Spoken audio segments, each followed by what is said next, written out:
Selamat malam teman-teman dermawan. Bersama saya Sandi Alam dari MRI ACT Luwu Utara. Baru saja terjadi banjir kembali di wilayah Kota Masamba, tepatnya di Jalan Karaoke, Kelurahan Bonet Tua. Dan saat ini air sudah mencapai di atas paha saya dan sudah banyak mulai berdatangan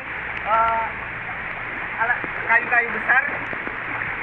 Dan ini adalah kondisi di belakangnya. Rumah sudah mulai terendam lagi. Dan ini kita lihat mulai ada kayu-kayu besar yang mulai berdatangan.